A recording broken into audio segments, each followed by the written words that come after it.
Hi, this is Phillip Zimmerman, unleashthemillennials.com, and you're listening to EA Interviews. EA Interviews, episode 226. Inspiration, transformation, success stories, and the Imperfect Action Round. 7 days a week. Join Mario Ficini for today's Expert Authority Effect interview.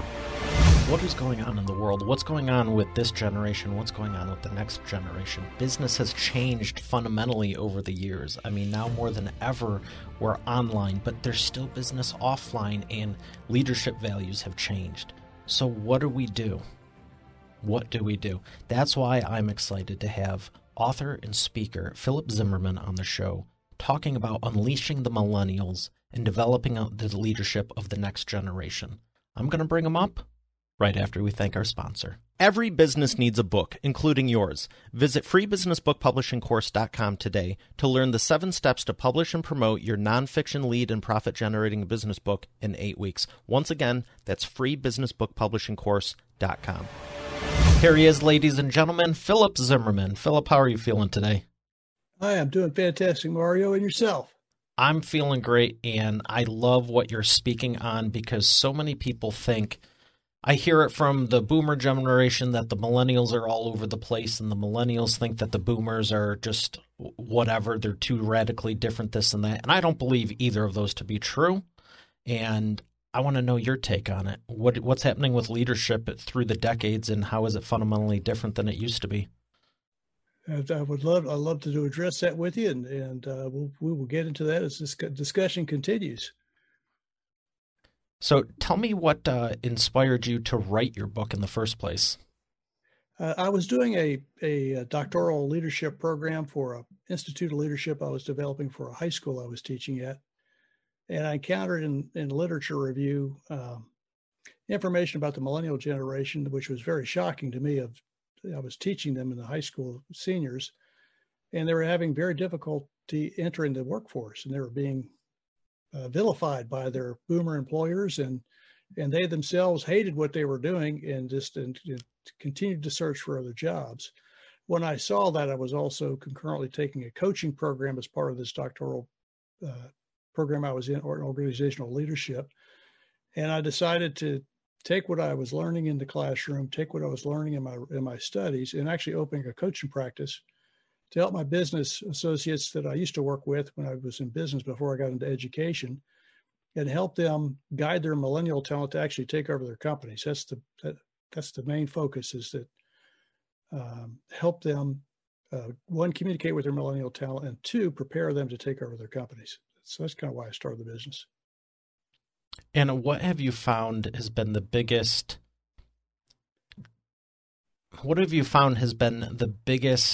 benefit of being able to teach the millennials stuff from the previous generations?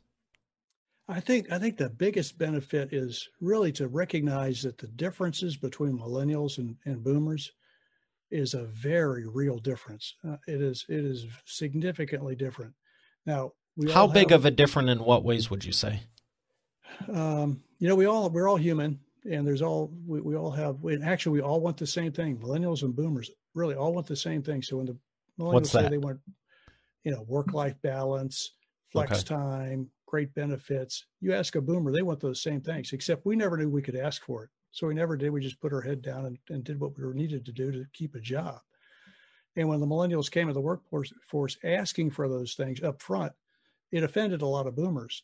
But the reason why they were able to do that is that while boomers were being raised, the way we were educated and trained by both our parents and our teachers in the classroom was an authority figure, basically the teacher or the principal or the people in authority in government.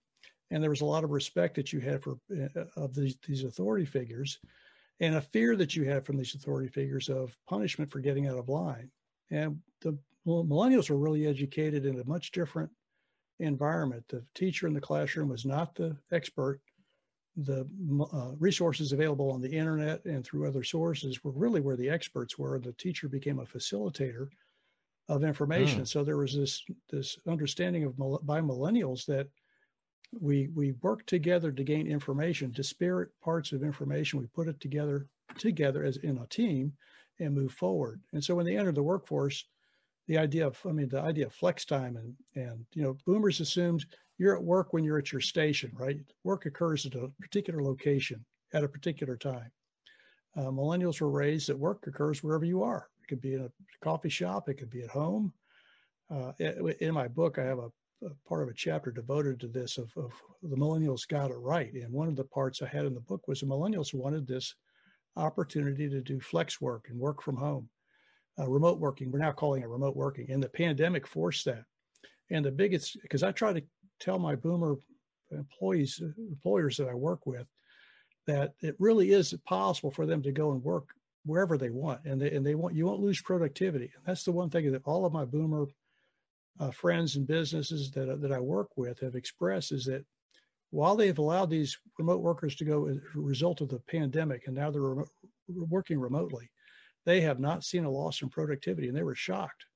And in fact, most of them said that probably only half their staff will be returning after the pandemic is finished, because there really is a desire of some of their staff to remain remote, which is fine with them because they save on rent, save on office space. And for the talent that's remote, there is more of a freedom that they feel in their position. It doesn't work for everybody, but there's a large portion of the workforce that's not coming back into a workplace. They're still going to do their work, but they're not going to be doing it in a workplace per se. I agree, and I'm seeing the good in this because I've been telling people for 10, 15 years the way you can leverage the internet and do some of these things. A lot of what's hit mainstream now is nothing new to us in marketing, and especially the technology side and, video just in general. But I've even heard of some stories where there's not only not a loss of productivity, some are seeing increases because there's, if you're like a typical 8-hour day, if you can do it in 3 or 4 hours, what do you do those next 3 or 4 hours? It's actually, I've had experts on the show, and they've talked about where most people do 2 to 2.5 hours of actually productive work, and the rest is just kind of in there. And, if you want to talk about the efficiency of it, it's a very exciting time because we've never had this opportunity before, even 10, 20 years ago.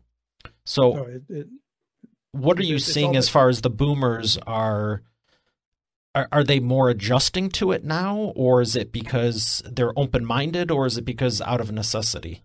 I think it's out of necessity, but they're also seeing that this lack of, there has not been a drop in productivity. That's been the thing that has really shocked them. And I've tried to express to them, I said, the reality is it really depends on what are your expectations for engagement, productivity, and loyalty of your employees. And if they're expressing whatever you have, whether they're in the office or out of the office, what is your expectation for engagement? If they're providing that engagement in the material that they're dealing with, or whatever their job is, whether they're in the office or out of the office, what does it matter? What is your productivity and desire for them? What's your expectation? I would just have the people I work with, just write down, what is your expectation for engagement, productivity, and loyalty if they're working in the office, and just measure them on that same expectation remotely. And they've all come back and said, Phillip, this is really strange, but it's all being met. But where they feel this loss is they feel the loss this is how it's expressed. The millennials are missing the community, right? Because when we're in the office, everybody's kind of together, and you can kind of talk to Bill or to Jane, and you can have real easy to do groups where, when you're online and stuff, it's difficult. And I said, I can see that. And we had another person on the call, and he finally said, the really gets me, he says, is that my problem is I can't walk in on them. And we were like, what are you talking about? He said, well, I like to go down the hall and step in somebody's office and just check up on them, see how they're doing. He said, I miss that. I don't get to do that. And one of the things I'll tell your listeners that I came up with for them, and they're actually implementing it, told it to my daughter, who's a physician, and she's in charge of a large group, and she's actually doing it as well, which was in Zoom. If you have Zoom, you can also do it Microsoft Teams and other products, but I like Zoom. The unlimited package where I get a lot of people on, and I can just leave Zoom on. I just said, just open up a Zoom room that everybody who's working in a particular group or team just goes in the Zoom room and just puts their video on no video and their mic on mute. And when you want to say something or enter into a room, you just come into the Zoom room like everybody else is already there and ask them what they're doing and let them turn their camera on, start to talk. And it's actually worked out to be pretty efficient. They're trying to get that idea of community. So that's really what they're missing more than anything, is just from the boomer perspective, is the ability to, because people aren't working unless I see them working. See, that's the mindset we have.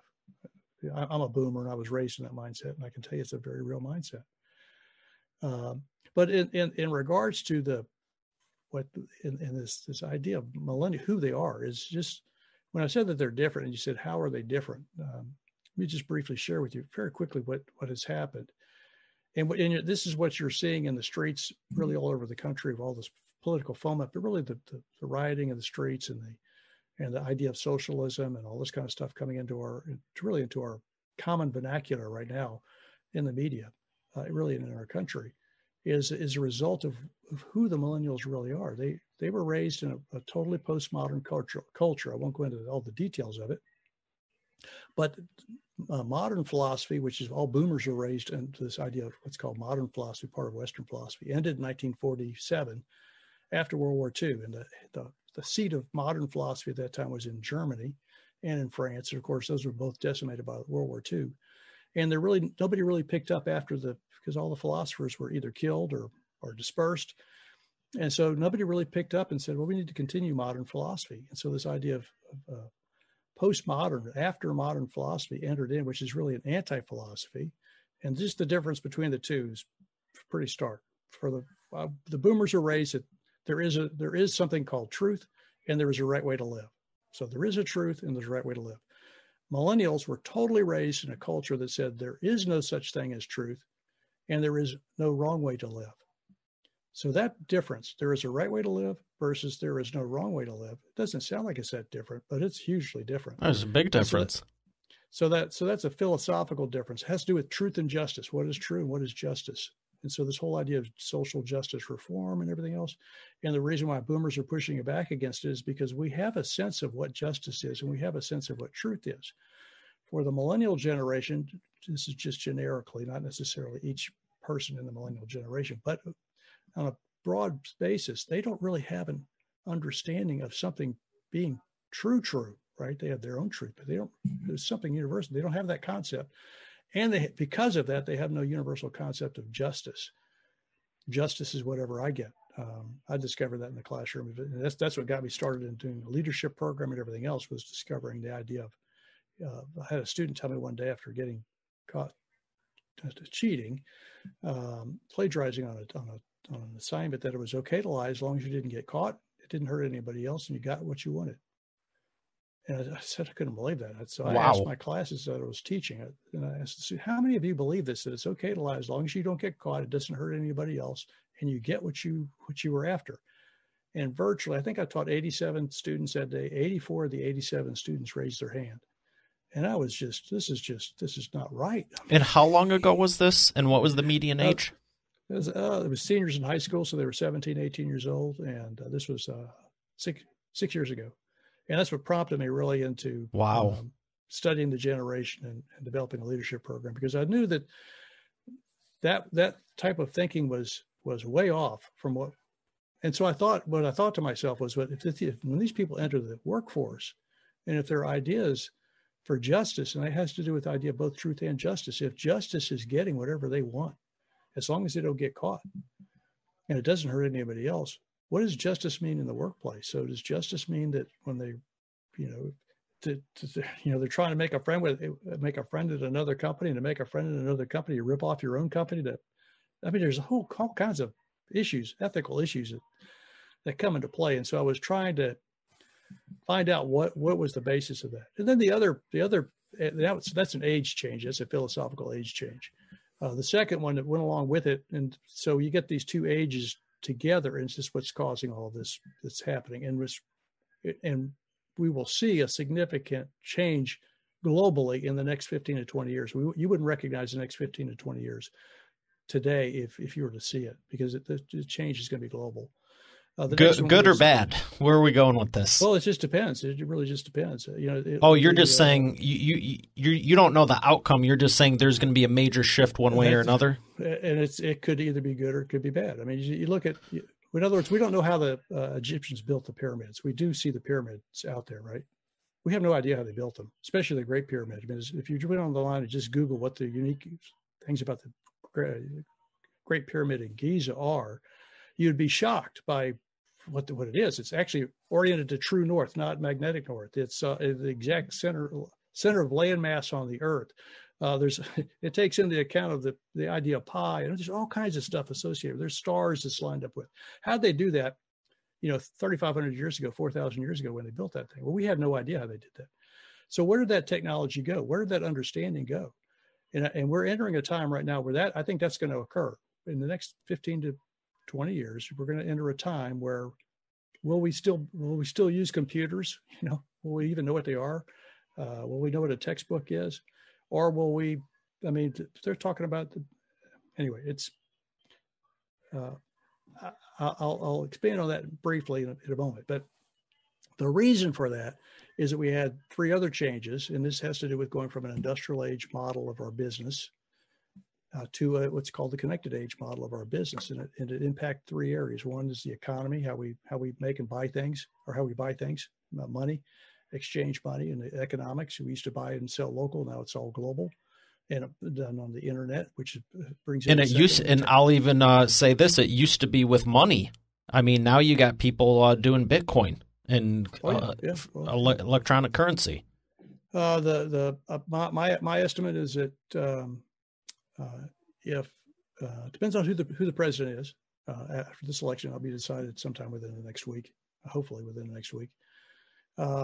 I'm convinced that if China has its way, they're already converting all of their currency into their own. They have their own form of Bitcoin right now, and they're going to make it so that if you want to buy and sell things from China, you have to use their currency, because they're after becoming the global currency, and it's going to all be Bitcoin. And eventually, the millennials are going to go for it. I mean, why would you ever? How long do you think before everything like physical cash is phased out, if it gets to that? Well, it depends on the United States. The United States is the only one going to hold back. I would say within 10 years, we will have a one world currency within 10 years, global currency. They tried it in the Obama administration. They were all ready to go with it, but it just wasn't time. And so they didn't do it. But you think by 2030, cash won't exist? I think cash won't exist, and we'll have a global currency, and there'll be no debt. There'll be no global debt. That's how they're going to do it. They're going to go to a global currency by eliminating global debt. It's like the largest, but that'd literally be the largest bailout in history. Oh yeah, well they're talking about bailing out all the student loans. So you elect us, we're going to forgive all student loans. We got $2 trillion worth of student loans.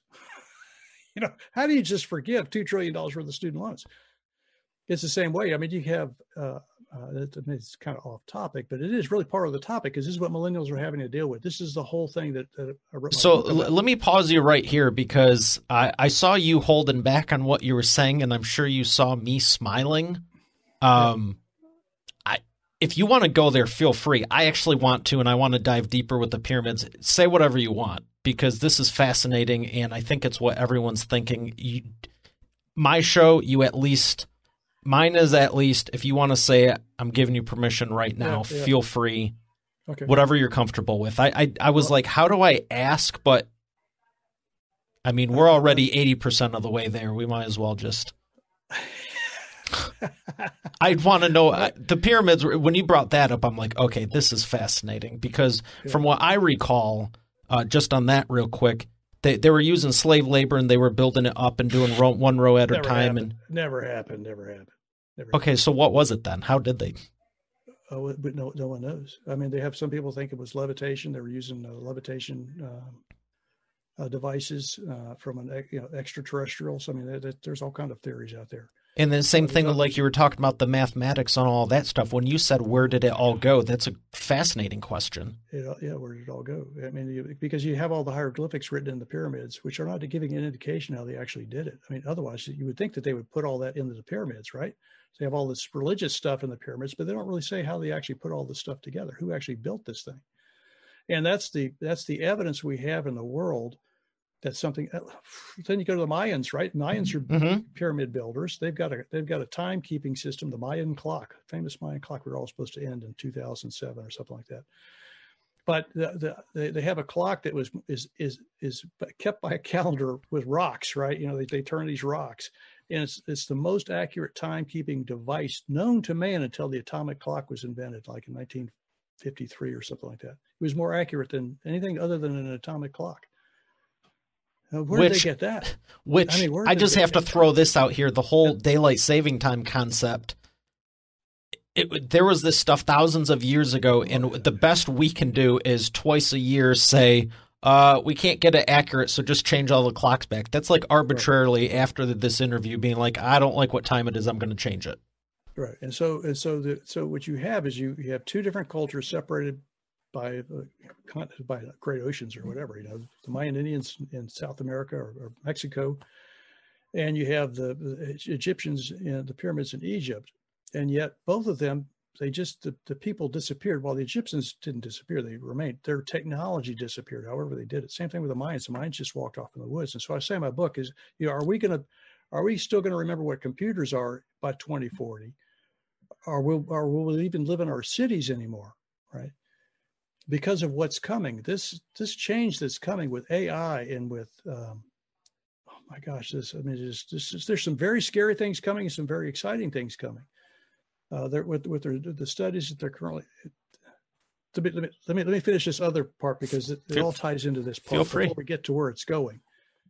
And so, the reason why the millennials are so different than the boomers, technology is the next area. When I was in my book, I was trying to remember what the first computer was that I had in my office back in the day, and it was an IBM something. I just remember it on the desk and yes, two floppy drives. You probably had the same one. I'm picturing it right now. Black on the front, the floppy goes here. Had a giant button on it. There was no towers or anything. They were just that floppy drive held both floppy drives held a whopping 136 kilobytes of information, which is less than a two-page PDF today. That was the memory capacity of the computer. Well, so we had to learn the computer, right? We had to learn in DOS. I remember my machine would crash. I'd just reload DOS and start over. We had WordPerfect was the word processing package where we didn't have a mouse. It didn't until Apple came out with a mouse. And so then we had to constantly be learning new programs and new systems. And then we had servers came in, and then group servers came in, and then Microsoft came out with their programs, and then they came out with Windows. Oh my gosh, Windows and Apple now competing. So then you had the internet came in the early 1990s, because I remember I had a business I was involved in. We had our first website in 1992, I think, or 93. So exciting. Slow over the telephone lines. 28.8. I remember that dial up. Oh yeah, AOA. But anyway, we had to learn all that stuff. Okay, we stopped learning technology probably in about 2010. I'm just telling you, the flat out boomers, we just stopped learning it. We just got dog tired of it, and so we just stopped learning. So when the iPhone came out in 2007, we got the iPhone because it was kind of cool technology, but we didn't want to learn it. We just use it for the telephone, right, and anything else. But I mean, the millennials were raised on this. They get the iPhone and they figure out what everything does.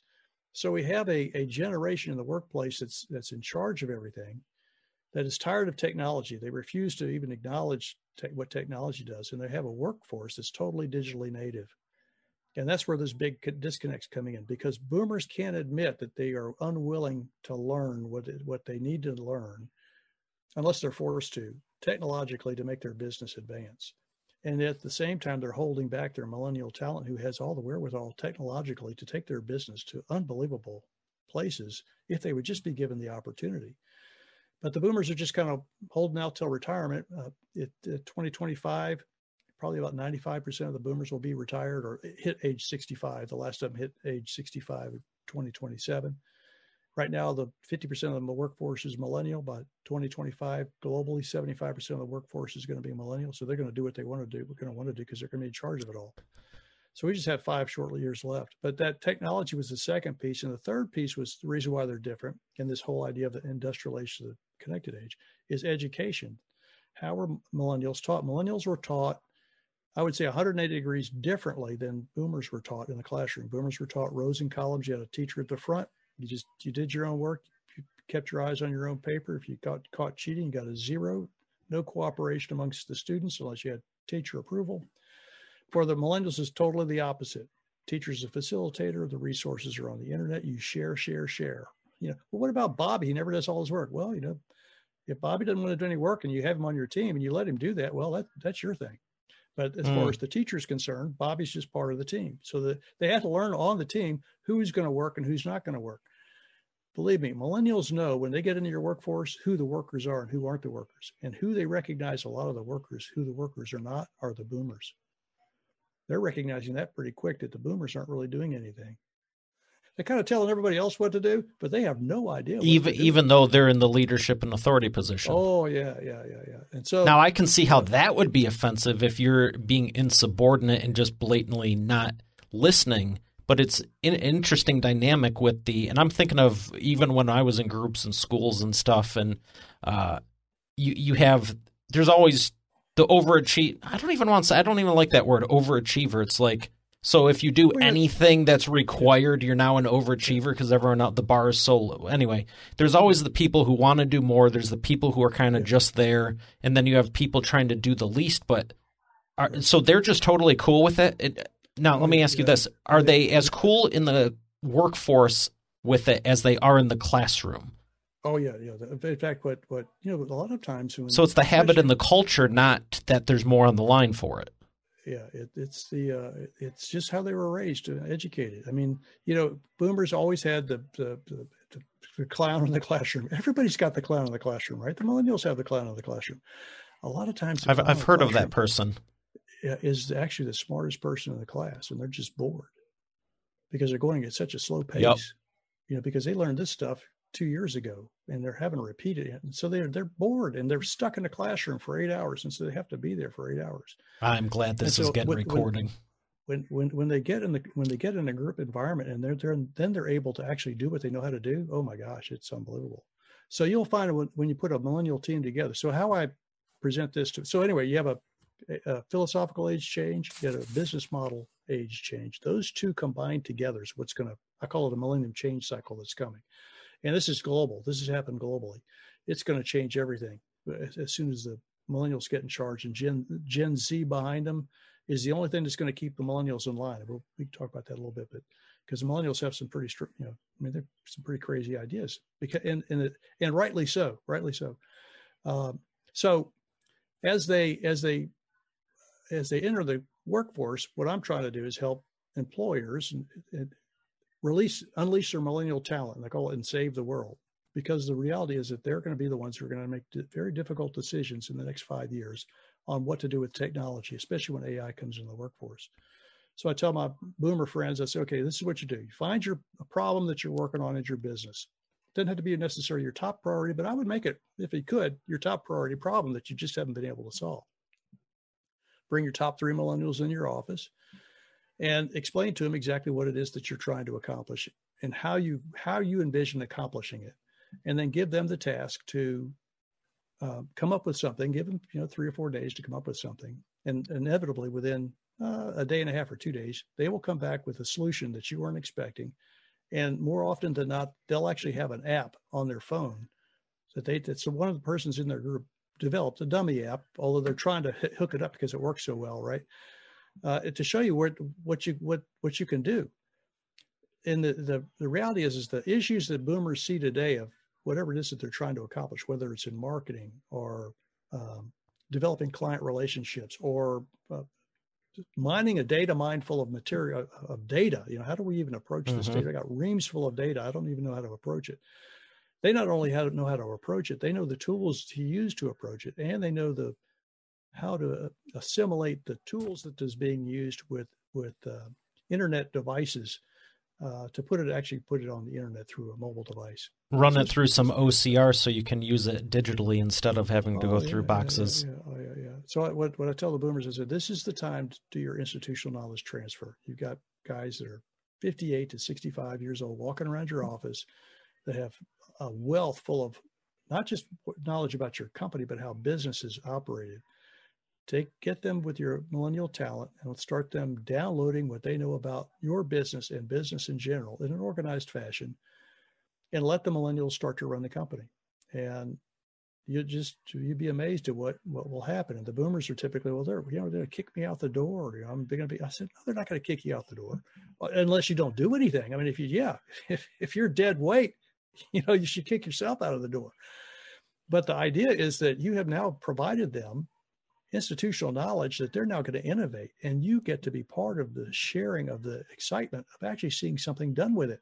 Because if you would have walked out the door without sharing that information, it would have been gone forever. No one would have. Yeah, it's just lost. And you're not going to, no matter what tech and what app, whatever,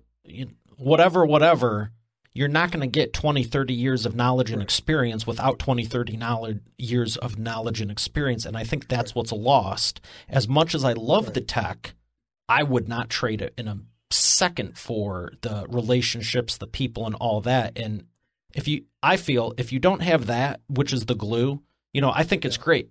When I'm looking for talent and I hire people on my team, I'm like, do what you want. I go, here's the due date, and it might be 7 to 10 days from now. I don't care when you're working on it. If it's a Monday, Tuesday, morning, noon, night, whenever, here's the due date, get it done.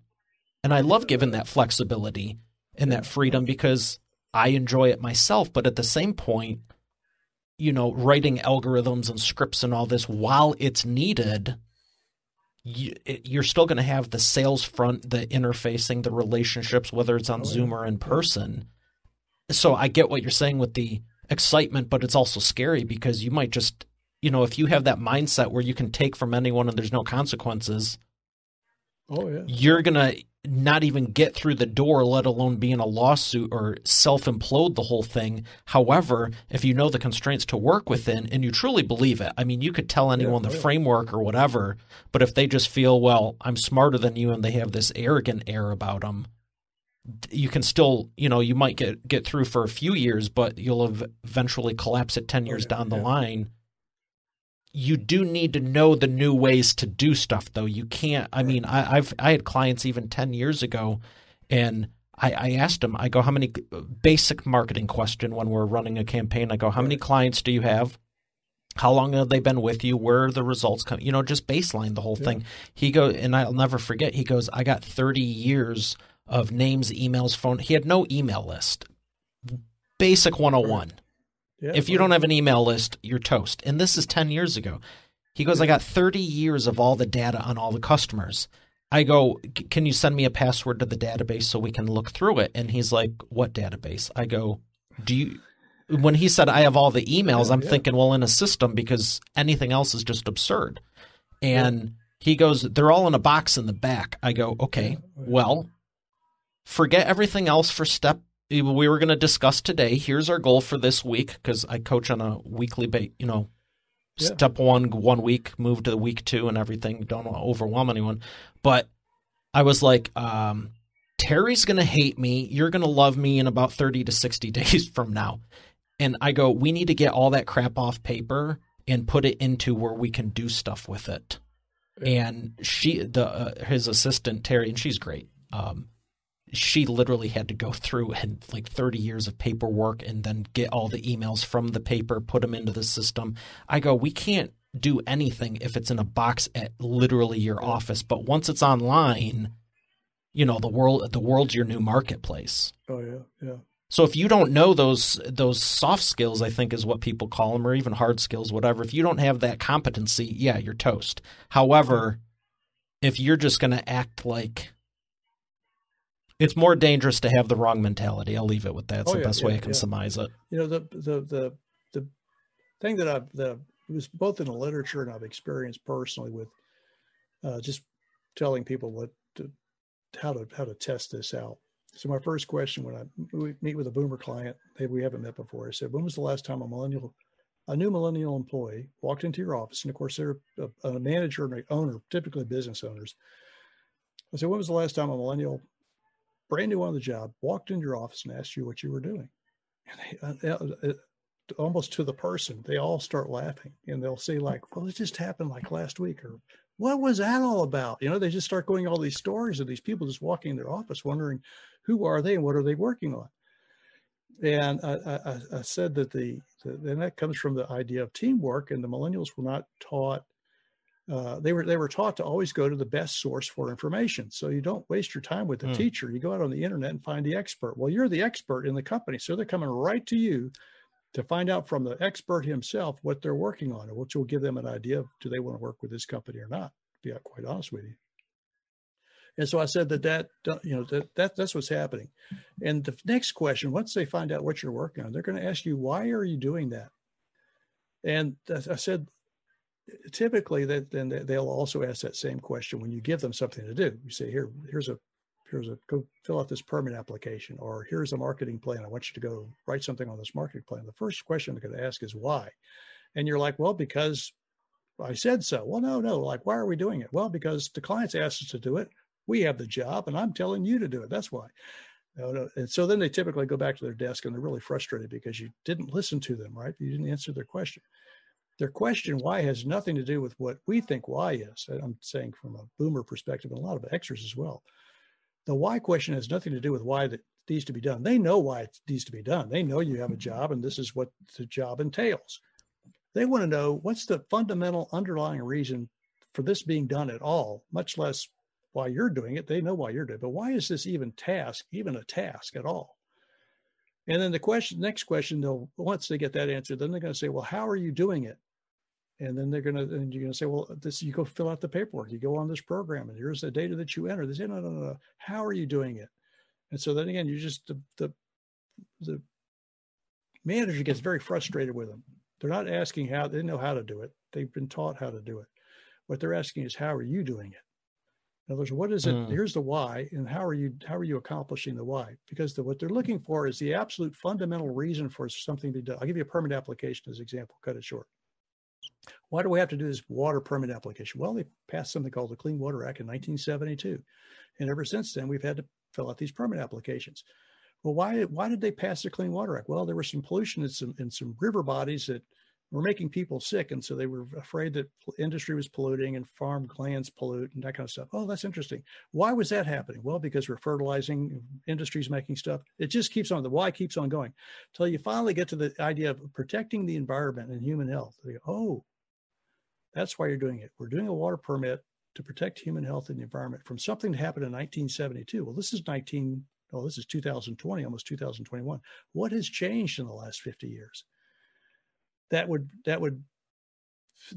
this is why we're doing this. Do we still have to do this? In other words, I mean, have we not gotten better? Are we still doing this 50 years later from something in 1972? And then the how is we'd fill out all this paperwork. And so they want to figure out how can they meet the same reason why this law was passed in 1972, this underlying reason, not how it morphed over time the last 50 years. We're actually going to accomplish the why part, and the how we're going to do it. We're going to use technology that nobody touches anything. All this, it totally gets done from the laboratory. As soon as they send the test analysis into the lab, AI takes it over, takes the results, plugs it in wherever it's supposed to go, and either gives you a flag or a pass, and your permit's done. There is no more handing of paper, people looking at it or overviewing. It's all done by AI. That's what's so that human interaction is completely removed from it, and it's totally it's because of what you're talking about. If I can do this in 15 minutes, as opposed to sitting at my desk working on this for 4 hours, just trying to come up in my brain of how to restate these words in my, following this format. Oh my gosh, what a bore! I can just write one program one time to write the report, and the AI will take care of the rest, write the report every time. Every time it gets this result, this is what it says, and boom, done. See, and I see the efficiency as being a pro to that, but conversely, now you have the machines making the decisions over, maybe permits are a little bit more cut and dry. Are you following the rules or not? But I still think there's a fair degree. Maybe not, even with permits, most everything in life, there's always the context and, the two sides of the story where, you look at, I've went through this, you're looking at someone's resume, I'm like, oh my gosh, they're going to be the star all-class winner, and then you talk to them and you're like, really? Oh, yeah. So how do you think AI is going to combat that? Well, that's the whole part of the whole issue. Is that you do have a human component. Who's going to control the AI and what the AI is doing? And the millennials are going to be the ones who are going to have to deal with this. And so what I try to tell the people I work with, that I say, well, as you get your millennials and they're involved in this in your organization, you got to on this what I call a next generation leader initiative, where you're training, you're doing this institutional knowledge transfer with your millennial talent. You take your top millennial talent and you put them on a team. I call it a millennial dream team, and they have three tasks. First task is to review everything that you're doing in your organization and find out any inefficiencies based upon today's standards. Just as what you were talking about today. They have a box full of files that has value. That's in a box full of files that you need to get into electronic format, because anything not in electronic format in the next 5 years is going to be discarded. It's just because when millennials take over, if they don't know it's in the box, they never knew it was in the box, and they're just moving on. Might not even realize stuff we used to be in a box. When you were talking about those diskettes, not even floppy diskettes. They held so little information, and then there was not floppy disk. Floppy disk. The diskette, the thin one that was like more of a Frisbee. Then we got the hard disk. And I remember those, and those were somewhere around 1.44 megs. If I were to look, we're pushing 15 to 20 megs a second. I know we're both using 4K cameras. I can't, how many disks it would take to it wouldn't even be possible. So I've seen people share this before. It's like, who knows what this is? And it's a cassette tape. And I remember those. It's what I did my first recordings on, just commenting on TV shows. And, I saw this one where it's like, oh, my car came with an iPad holder. No, iPhone holder. And it was a cassette. They scratched up the screen because they thought it's where you put the phone just as a holder. And it was a cassette player. To your point of if they don't realize stuff was in boxes, or you have archive files, or, when you say go to the file cabinet. It's gone.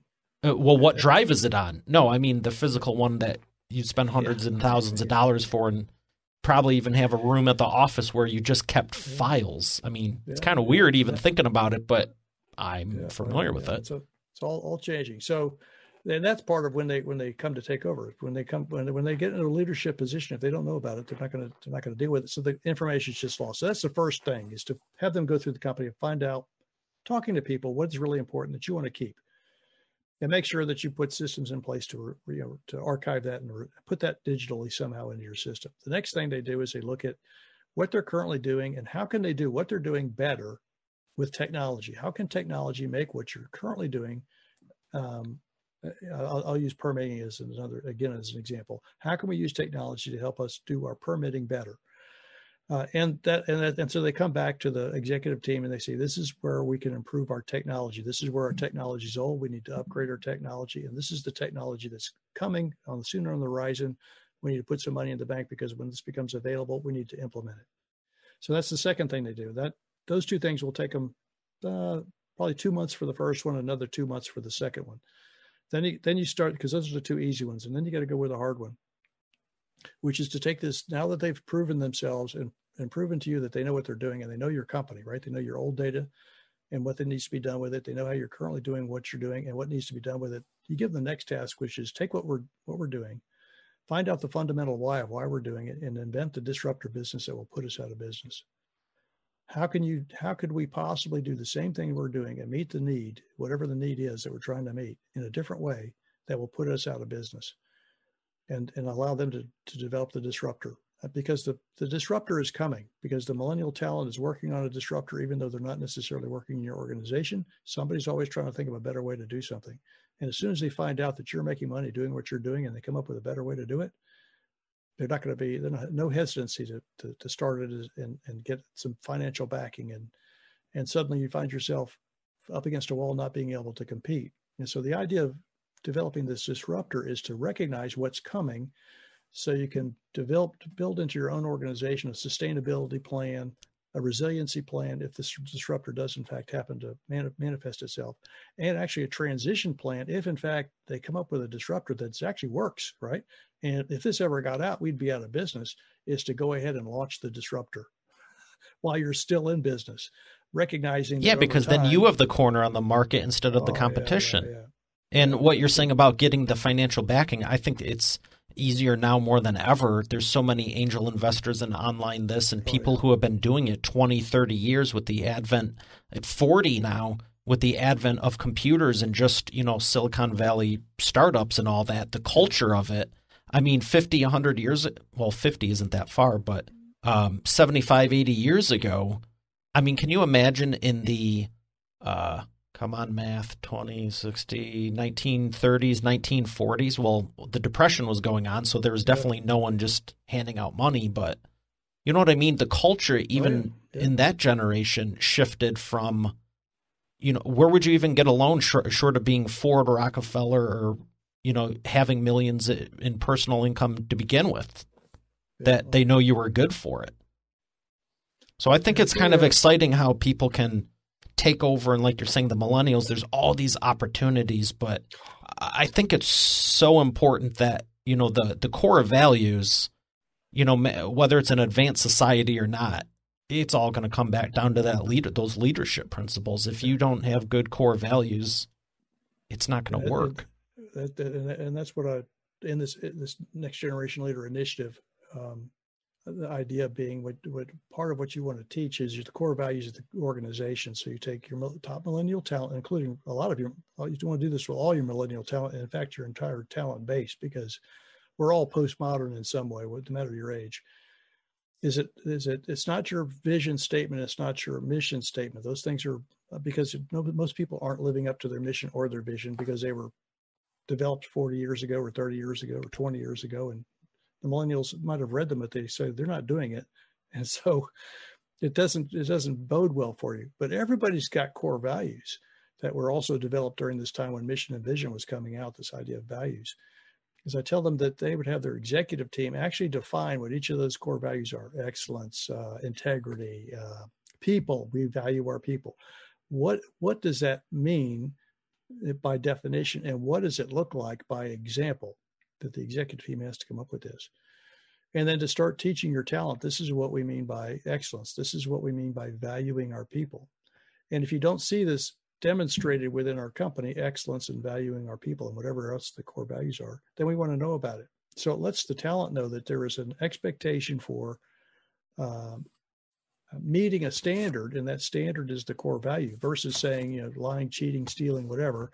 And you can have that as part of your core values. We value, not stealing from the company, maybe honesty or integrity, that allows them to start communicating internally using core values. So everything that they would discuss, core values have to fit into this somewhere. Well, here's a proposal. This is going out to a client. Well, does the proposal meet our excellence standards? Yes, it does. And this is why. They give you, is the core value fair to everyone that we're dealing with? Is it fair with our clients and fair with us? And they're, again, whatever is fair, how you define fair. And again, that's just this idea of trying to reestablish truth and justice, the ideas of truth and justice in the millennials. And this is why I say that I'm not sure if the next 15 or 20 years are going to be good or bad, but I do know that they're going to be the ones who are making the decisions. And if they don't have a good idea of what is truth and a good idea of what is justice, then sometimes the decisions may not necessarily be good for everyone. It would be good for them who are making the decisions because they're getting what they want. But the rest who are affected by their decisions, it could be really bad. Yeah, it's always good when you get the end result, but if you have to burn through 99 other people in the process, it's... Well, that's the communist playbook, which is the ends justify the means. So if you got to kill 60 million people to get everybody to get in line, as Mao did, you just kill 60 million people. And nobody's going to complain, because anybody who complains, they just joined the 60 million people.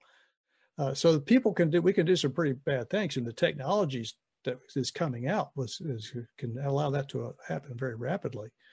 And the technologies that are coming out also are not, because it's technology. It's not, it's just technology. I was in my book. Had a whole section on this of the not necessarily the dark side of what could happen, but I did have some dark side stories of what could happen. And I was talking about military application of AI.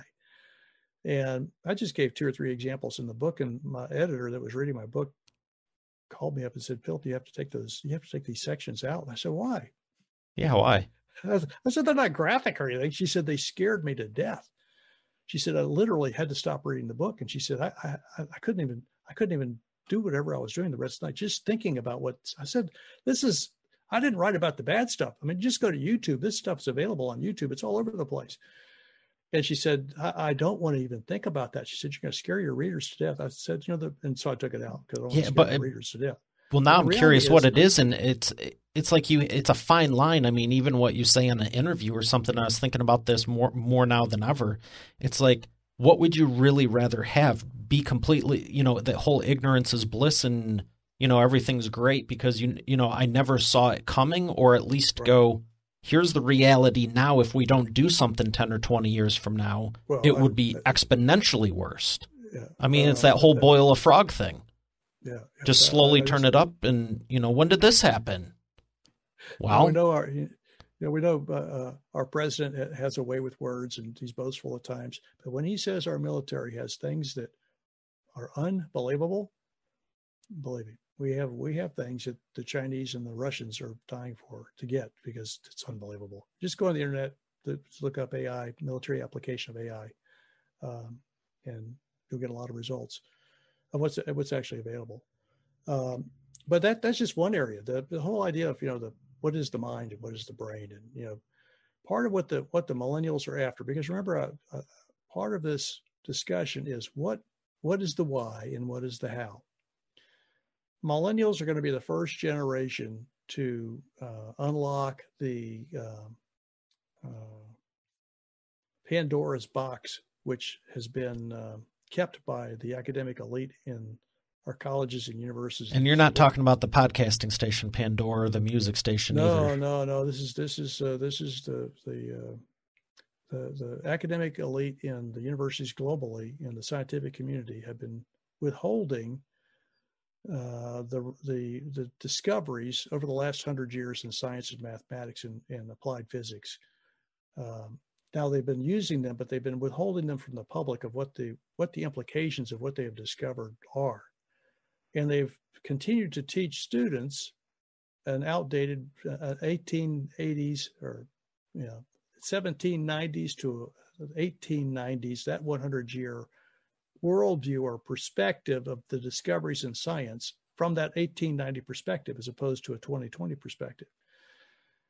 And millennials are going to be the first generation because this whole idea of truth and justice is they don't believe anything, is that they're going to encounter this description of what they're seeing in science and the description given about why it is this way, and they're going to laugh, and they are already laughing.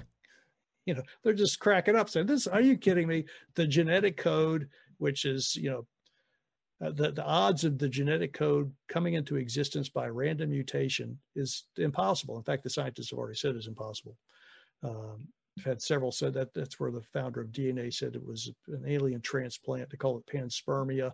Richard Dawkins also said panspermia was the reason how we got genetic material on the earth. It never evolved here, but it evolved somewhere else. But you never hear that in the mainstream. You're always taught, Darwinian evolution, all this kind of stuff. They're going to be the ones to open these doors to these and unlock these secrets. This whole idea of 0-point energy. This is something that I'm, and most recently, been investigating. Absolutely fascinating. That the energy that's available just around us. We talk about gravity. What is energy?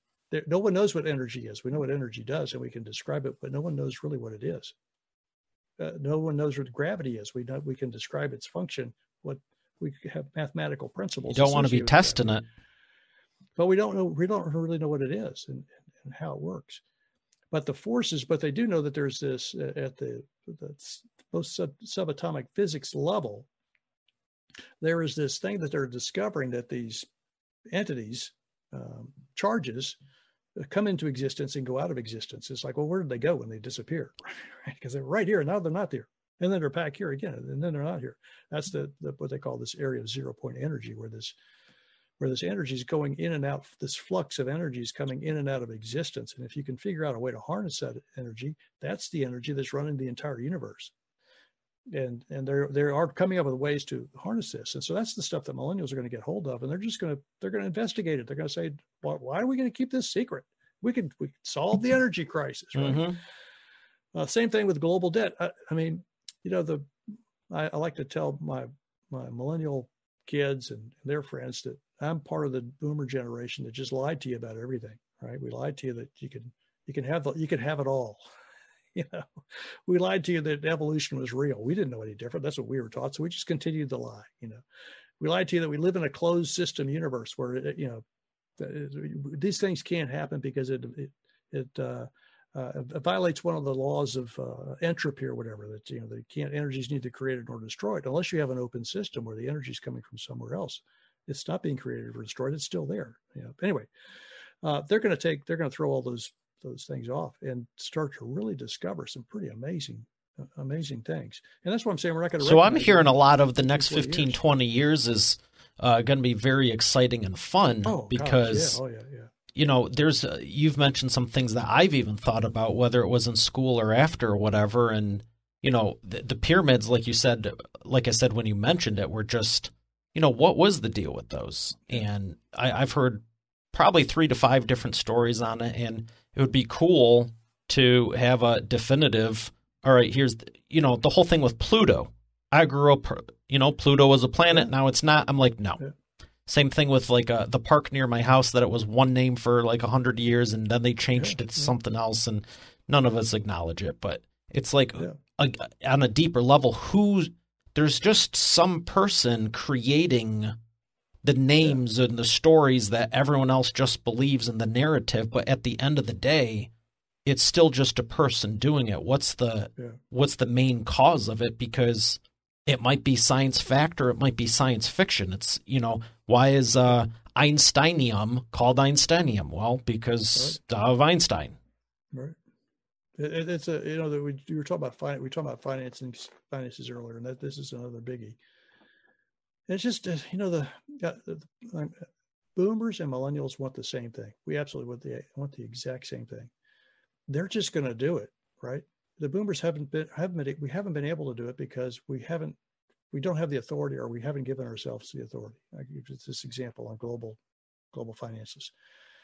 I think I heard that Ireland has the highest debt ratio of any country in the world. That's what the last I heard. I think their debt to GDP was something like 10,000, something ridiculous, like 10,000. So it would take them 10,000 years of just to even break even.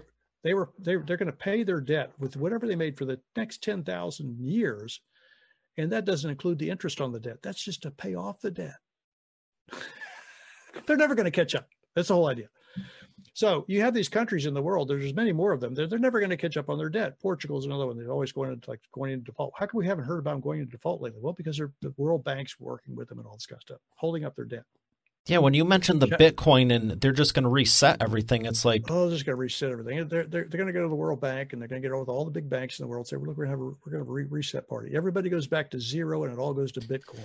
But the interesting thing with that is, just like with the bailouts and all of that stuff going on, if you don't have the right mindset and culture, the people who got in those positions in the first place, I'm pretty confident, like with 99.9999999% certainty, they're just going to go back into it. It's like the whole thing with winning the lottery. If you have someone that's not, if you have someone not trained on money and you give them $10 million, probably going to have a real nice car with totally agree. Except Bitcoin can be traced. Electronic currency can be traced. So there's not going to be any graft. There's not going to be any payola under the table. They can't take. So now it's arguably a better system because you can't steal from it or you can't cheat with it. And, you know, I'd like to think over the last 150 plus years, no one's ever done anything illegal or immoral with money, but well, that's a lie. It's all traceable. So they say, okay, if you have a lot of debt, but you have no assets, well, we're going to give you a little bit of assets to start off with because everybody's starting back at zero. So we're going to give you a little bit to survive, but not a whole lot. If you have a whole lot of assets, you're going to get a whole lot of, it's not going to be Bitcoin. It'll be whatever China or the United States or the global system comes up with. So if you have a lot of assets, they'll give you a lot of the Bitcoin or whatever the currency is. Yeah. And then you just everybody starts this, and you make it level so that everybody's kind of back where you were before when you had this idea of debt and currency and all this kind of stuff, but the debt's gone. So everybody nobody owes anybody anything. And then they just start over, and that's all one currency. It just totally makes sense. I mean, Just totally makes sense. And so the millennials are going to go with what makes sense. They're not going to be, they're not thinking about, well, this is the way we haven't done it for the last 300 years. That's industrial age thinking. That's the way we've done it for the last 300 years. Connected age thinking is how can we creatively innovate this so we never have to do what we've done for the last 300 years? How can you do it better, faster, more efficient? Yeah, that was just stupid. We let the whole globe get into debt. How stupid is that? We're not paying for it. You think the millennials are going to say, okay, we're going to voluntarily jack up our own tax base to 60% to pay for all this debt that the government has accumulated over the last 30 years of wasteful spending? They're not going to do that. They're just going to say, well, the economists said we need to have hyperinflation to get rid of it. No, we don't. We just go to a global currency and, well, they'll take care of it right there. What would you rather, hyperinflation or global currency? Well, I think we'll go with the global currency. That's just their mindset. Again, they're not thinking the way that most people would be thinking. So, wow. Well, I'm glad that you're addressing the issue because there definitely is one. I have one more question for you before we thank our sponsor, and it is: I feel like we already went here, and I went to pull this up about 25 minutes ago because we already covered 6 or 7 typical wheel of whatever things. Oh yeah. And I'm not going to ask about the pyramids or any of that. We definitely touched on it. I'm still interested. We could go 3 hours on that alone. But with all the talk of millennials in your book and what you're doing, I want to ask you right now, if you had to choose someone right now as a leader, who would you pick for the millennial leader right now? Someone, I don't even know the cutoff, someone under 30, someone between 20 and 30? Or 18 and 30, let's go with, and adults. As far as age group for millennials, 39 to 22, 39 is probably where they fall in there. All right. So who would be the best millennial leader you think right now? As a person or just as an example?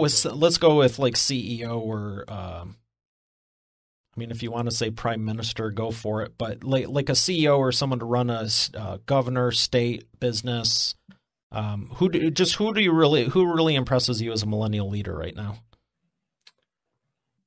I tell you, the Kodak, who's running for Congress in Baltimore, and how old's he? It's a woman. How old is she?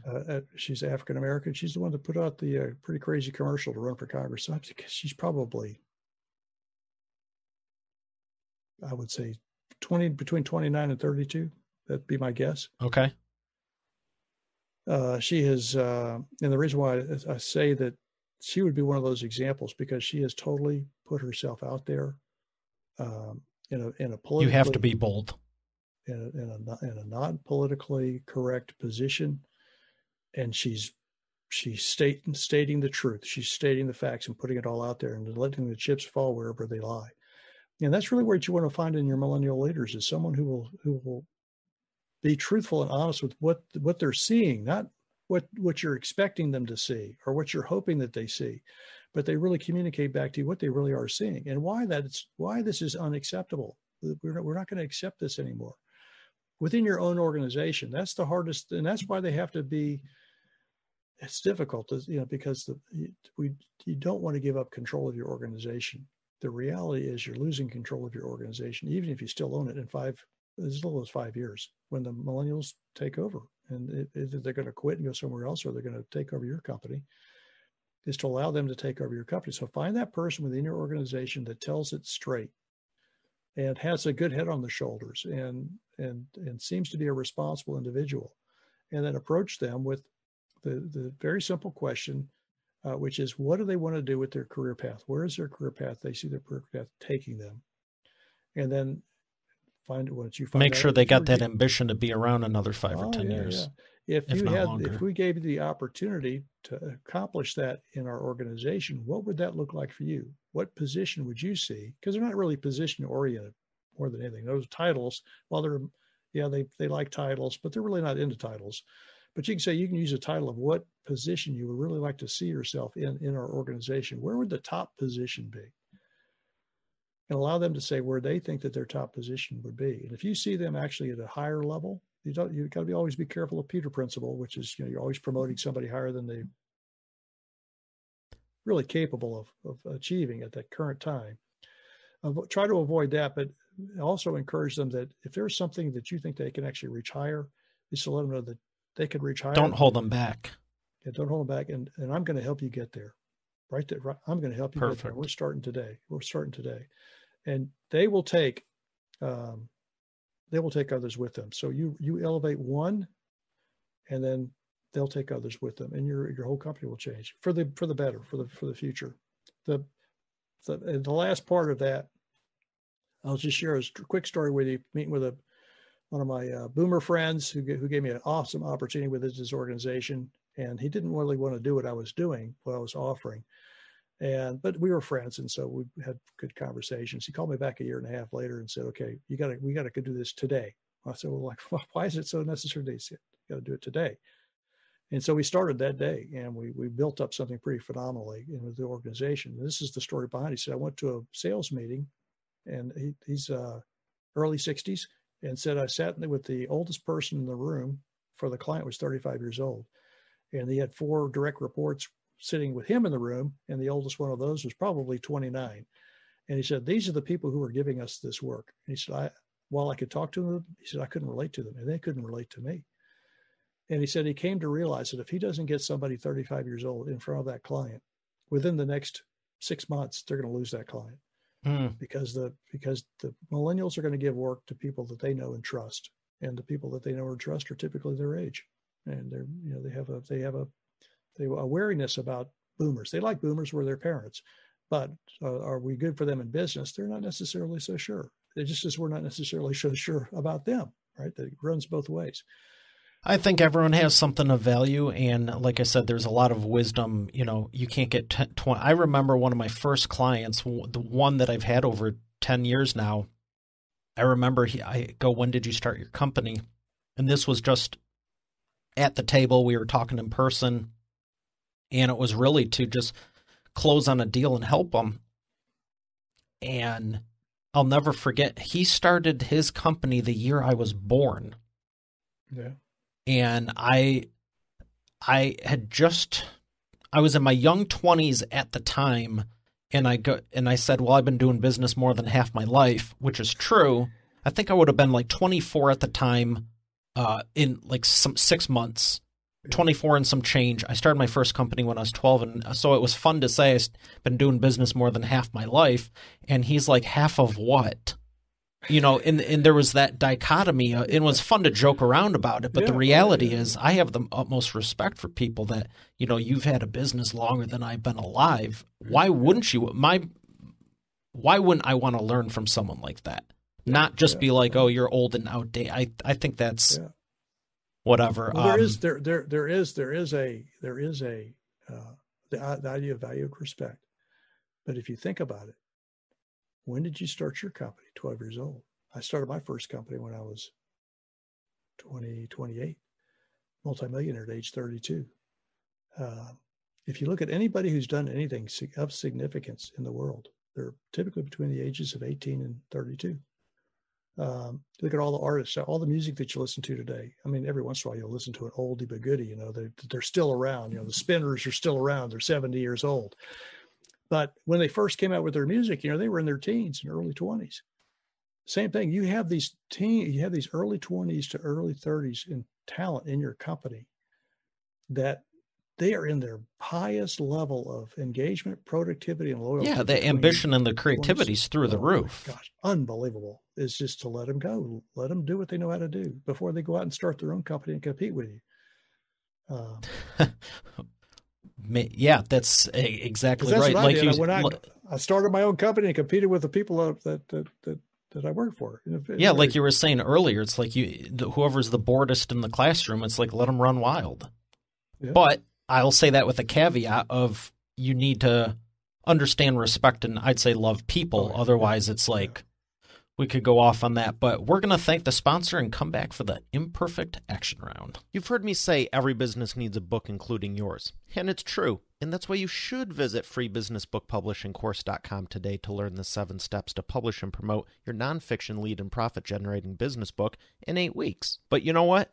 Don't take my word for it. Take it from a few of my authors, like Lori. And I went from having an idea and a possibility to actually getting my book published. Or Catherine. Thank you for making my mom #1 best-selling author. Or Mary Alice. What he got done for me in 3 days regarding my book launch,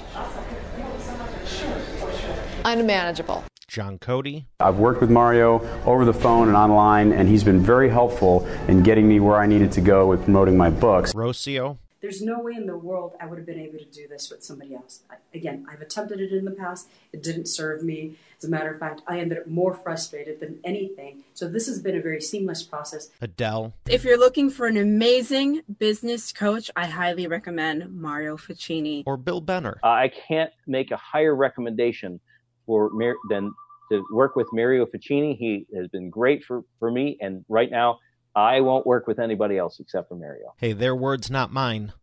Visit freebusinessbookpublishingcourse.com to get started now, and I look forward to hearing your transformation as the next video success story. Once again, that's freebusinessbookpublishingcourse.com. And we are back with the imperfect action round. Philip, are you ready to take imperfect action? I am. All right, so these are 60-second answers, rapid fire, real quick. First one, what is the fastest path to the profits? Fastest path to the profits is truly unleashing your millennial talent and allowing them to creatively innovate what it is that you're trying to do. Excellent. Number 2, what is the biggest problem you see your prospects making and the fastest way for them to fix it? Biggest problem that they have is their lack of alignment, development, and advancement of their millennial talent. Easiest way to fix it is either do internal coaching or external coaching to align your talent with their career path, provide them development, and encourage their development and advance them quickly. Number 3, what is the best way to maximize customer lifetime value? Best way to maximize customer lifetime value is relationships. As we were discussing, especially as you've been mentioning earlier, this whole idea of relationships, and nothing beats that. Nothing beats the handshake, although with COVID, no more handshakes, but nothing beats the personal touch. And you can't do it over Zoom or video conferencing. You have to get there. You have to meet them in person. People give work to the people they know and trust comes through a relationship. Excellent. Well, I have a couple more questions, but what are some books you'd recommend to Expert Authority World that have made an impact on your life? The Bible. That's the number one for myself personally. Nothing's going to top that. I mean, the really from my perspective, I read a lot of business books and I read a lot of scriptural books or faith-based books. Understanding the Times. I'll give you that's the best. So it's like a textbook. But if you want to find out about worldview and what's happening in our world today, Understanding the Times by Summit Ministries. It's a very dry read, but oh my gosh, it'll open your eyes. Well, I appreciate those. I have not heard of the second one, but I also believe in the Bible and Scripture, and it's my number one mention as well. Where would you like people to learn more about you? UnleashTheMillennials.com. UnleashTheMillennials.com. It's my book website. Books available on Amazon as a paperback and Kindle ebook. And then I have a coaching business, engineering leadership design company. And so that's engineeringleadershipdesign.com. Either one of those gets me. Excellent. Well, I've thoroughly enjoyed this. It's been very intriguing, interesting, and I love that we could just go deep with some of the questions because I know sometimes you want to hold back and be PC and all that, but I'm glad you opened up on some of this stuff. So thank you. You're very welcome. And anytime you want to get together with talk about the pyramids or something like that in more detail, it's quite an interesting adventure. Excellent. Well, Expert Authority World, we have another great episode here today. I'll see you tomorrow. Have a great day, and God bless. You're already the expert, but have you transformed your expertise into a tangible asset that will generate and qualify leads while increasing profit for you 24/7? And if so, how well are you promoting it? With the Expert Authority Effect publishing method, it's easier and faster than ever. Visit freebusinessbookpublishingcourse.com today to learn the 7 steps to publish and promote your nonfiction lead and profit-generating business book in 8 weeks. Visit freebusinessbookpublishingcourse.com to get started now. Once again, that's freebusinessbookpublishingcourse.com. Hey, thanks for listening to today's episode. I hope you got a lot out of it. I know I sure did. If you haven't done so already, I invite you to subscribe to the show. And also be sure to check out eainterviews.com for complete show notes, the full interview video experience, links to the resources we mentioned, and more. Have a blessed day, and I'll see you tomorrow.